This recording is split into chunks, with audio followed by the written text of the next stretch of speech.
दोस्तों, कल कानपुर के अंदर जो हिंसा की आग भड़की, उस हिंसा की आग को चिंगारी देने का काम अब कुछ नेताओं की तरफ से और कुछ तथाकथित धर्म गुरुओं की तरफ से लगातार किया जा रहा है। एक और बीजेपी नेता का विवादित पोस्ट सामने आया है, जहां पर उसने पैगंबर मोहम्मद सल्लल्लाहु ताला अलैहि वसल्लम के बारे में अजीब शजीब लिखा है।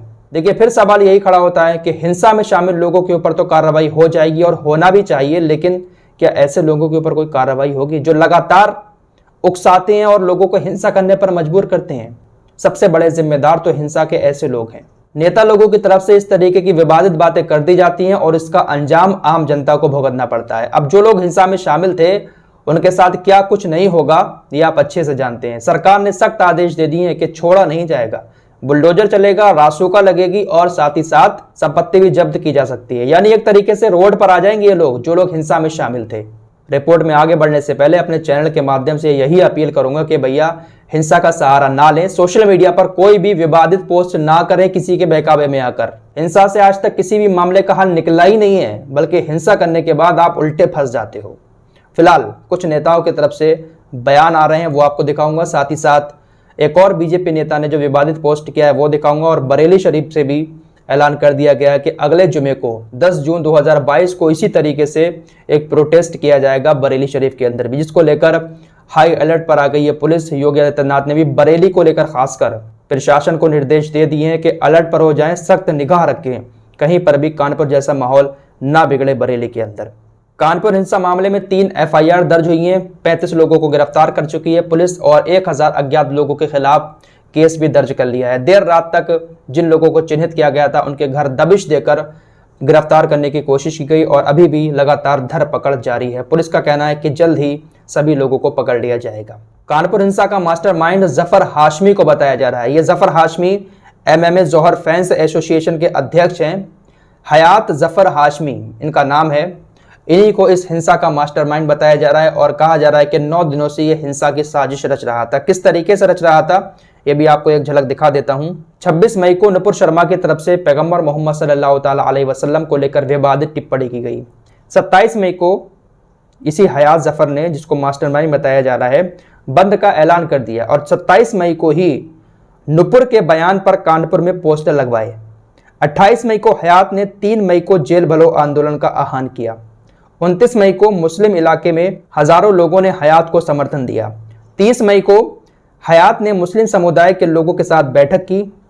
1 जून को हयात ने 5 जून तक बंदी और जेल भरो आंदोलन टाल दिया। 3 जून जुमे की नमाज के बाद दुकान बंद कराने पर विवाद हुआ।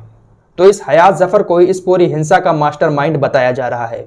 वहीं इस मामले में सूफी खानकाह एसोसिएशन की तरफ से बयान जारी करते हुए कहा गया है कि इस कानपुर हिंसा में PFI का हाथ है। PFI जो है वो मुसलमानों को उकसा रहा है और हिंसा करवा रहा है।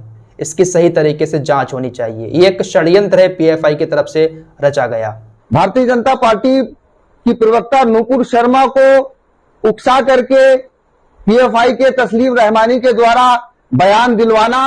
साथ ही साथ अखिलेश यादव की तरफ से बयान आया है, उन्होंने नुपुर शर्मा को गिरफ्तार करने की बात कही है। इसके अलावा साक्षी महाराज का भी एक बयान सामने आया कानपुर हिंसा पर। इन्होंने कहा कि मैंने एक बार पोस्ट किया था, आपको याद होगा, साक्षी महाराज ने कहा था कि अपने घरों में तलवार रखें और औजार रखें, तो उन्होंने कहा हिंदुओं एक हो जाओ, अब एक नहीं हुए तो कब हो गए, औजार रखें, शस्त्र रखें।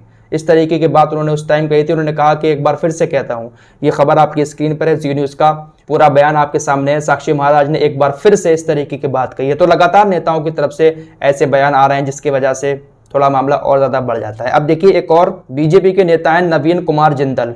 इनका ट्वीट मैं आपकी स्क्रीन पर लगा देता हूं, पढ़ लीजिए एक बार आराम से, पढ़कर नहीं सुनाऊंगा क्योंकि शब्द ऐसे हैं कि इनको मैं पढ़ ही नहीं सकता।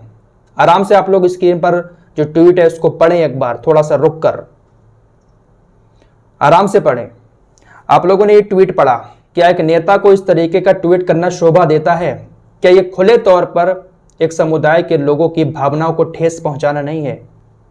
मुसलमान सबसे ज्यादा प्यार पैगंबर मोहम्मद सल्लल्लाहु ताला अलैहि वसल्लम से करते हैं, अपने माँ बाप से भी ज्यादा प्यार करते हैं। ऐसे में इस तरीके की विवादित टिप्पणी उनके ऊपर करना, ये कहां तक जायज है? क्या ऐसे लोगों के ऊपर कोई कार्रवाई नहीं होगी? हिंसा में शामिल लोगों के ऊपर कार्रवाई होनी चाहिए, सख्त से सख्त होनी चाहिए, लेकिन हिंसा को उकसावा देने वालों के ऊपर सबसे ज्यादा कार्रवाई होनी चाहिए। अब इनका देखिए काम, इन्होंने एक और ट्वीट किया, दिन भर हमारे देवी देवताओं के बारे में अनाप शनाप बकने वाले मौलानाओं से मैंने एक सवाल क्या पूछ लिया तो ये जिहादी इतने बौखला गए कि जवाब देने के लिए बजाय मेरे परिवार की हत्या करने की धमकियां देने लगे। अब इन्होंने वही राग अलापना शुरू कर दिया। आपको पता ही है सोशल मीडिया पर तो हर तरीके का इंसान मिलता है, कौन कहां से है, क्या कमेंट कर रहा है, क्या रिप्लाई दे रहा है, हर तरीके के लोग होते हैं और इनके ऊपर कार्रवाई होनी भी चाहिए, सोशल मीडिया पर नजर रखनी चाहिए। लेकिन आप भी तो सोशल मीडिया पर बैठकर किस तरीके की हरकतें कर रहे हैं, ये चीजें भी तो प्रशासन को देखनी चाहिए। क्या जरूरत है इस तरीके की उकसावे वाली पोस्ट करने की? यह तो एक तरीके से हिंसा को बढ़ावा देना हो गया ना। आप राजनीति करो, नेताओं को कुछ भी उल्टा सीधा बोलते रहो, लेकिन राजनीति में धर्म जब शामिल हो जाता है और धर्म को टारगेट किया जाने लगता है ना, तो फिर हालात बहुत ज्यादा बिगड़ जाते हैं। फिलहाल हम यही अपील करेंगे कि ऐसे नेताओं की बातों पर ध्यान मत दें, शांति बनाए रखें, अपना ख्याल रखें और अपने देश का भी ख्याल